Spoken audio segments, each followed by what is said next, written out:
On a bright afternoon, and scorching hot, I walk again, crossing the muddy path, dodging puddles that reflect sunlight like a cracked mirror of the sky.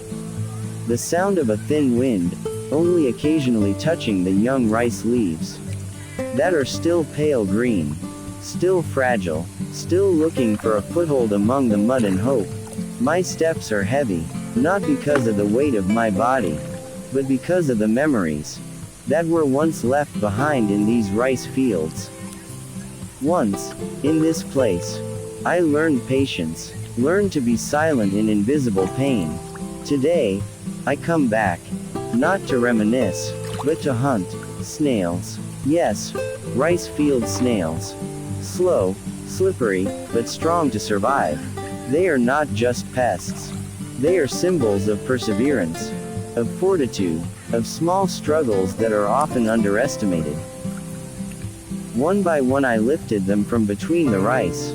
I held them, I looked at their shells. Sometimes clean, sometimes mossy, but always, always silent. As if they knew, they had no right to fight.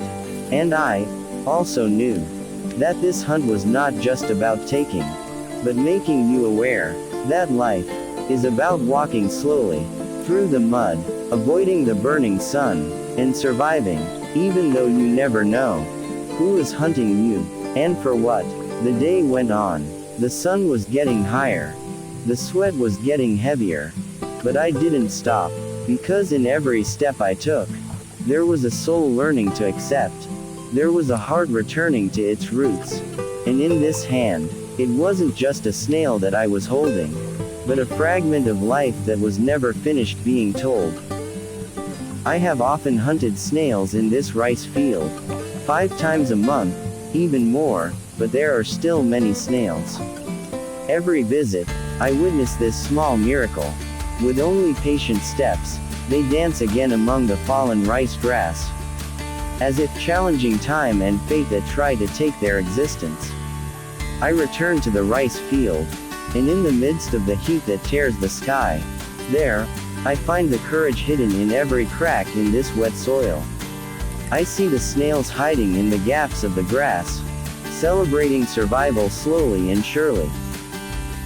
The sun was already so high, but amidst the rustling of the wind and the rustling of the rice leaves, I felt a soft whisper. Don't be afraid, because behind every obstacle, there is hope waiting. I slowly reached out, staring at the shells that seemed to whisper. Here, I am back, fighting against time, and every snail I catch is a story of a spirit that never goes out. The snails, despite their large numbers, never lost their ability to spread messages of courage. They are silent witnesses that nature never gives up, even when faced with limitations and fatigue. I gathered them again, while reflecting on the long journey every day, about how life always finds a way to stay alive, behind every obstacle that is knocked down by the heat and rain, behind every step that I must take with a fragile but strong heart, behind the dust and the groaning of the rice field wind, there is a story that continues to roll, a story of resistance, a story of unexpected courage, and a story of hope, which is eternal, even though these snails continue to grow brilliantly. Not far from where I was hunting snails, several female farmers were seen, planting rice. They bent down, with rhythmic movements. Their hands were agile, sticking the seeds into the wet soil, then moving slowly, one step at a time. But that wasn't what caught my attention the most.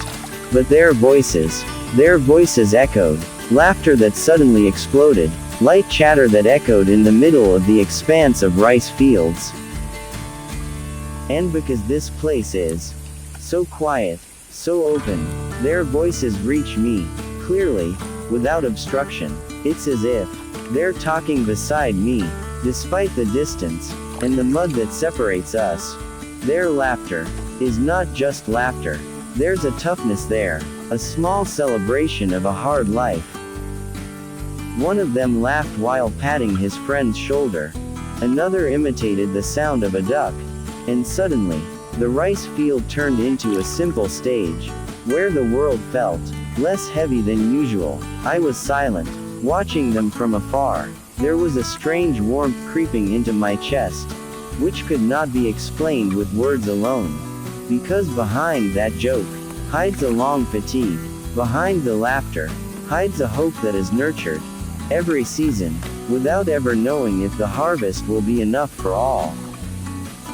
And in that moment, the rice fields, the snails, the sun, and the laughter of those strong women became one. I felt small, but not insignificant.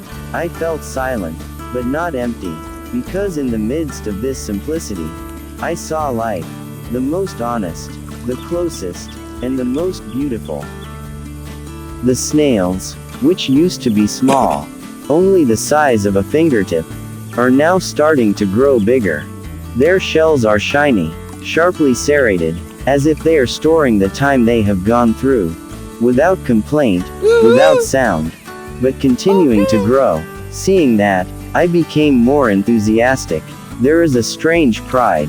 Seeing them, who I used to find hiding in the mud, now standing upright, slowly crawling, as if wanting to show that they have gone through season after season, and won, silently.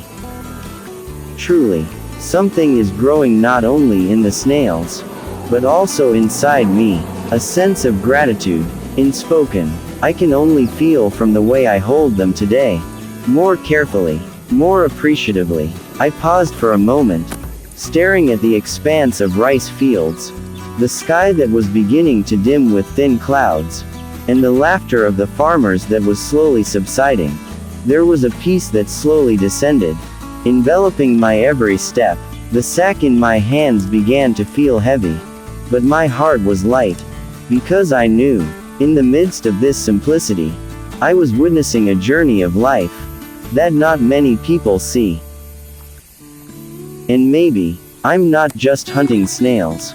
Maybe I'm gathering lessons about perseverance, about time, about how small things can grow, if given the chance. I smiled to myself.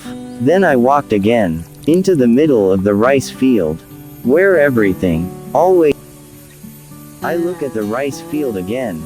For the last time today. The water is still clear. The young rice paddies stand a little calmer, as if they know, for the time being, they are safe. I step up onto the embankment, leaving footprints that will slowly be covered by mud again. No one will know I was there. No one will take notes. No need, because what is important, I know. I am there. I am present. I guard, even if only for a moment.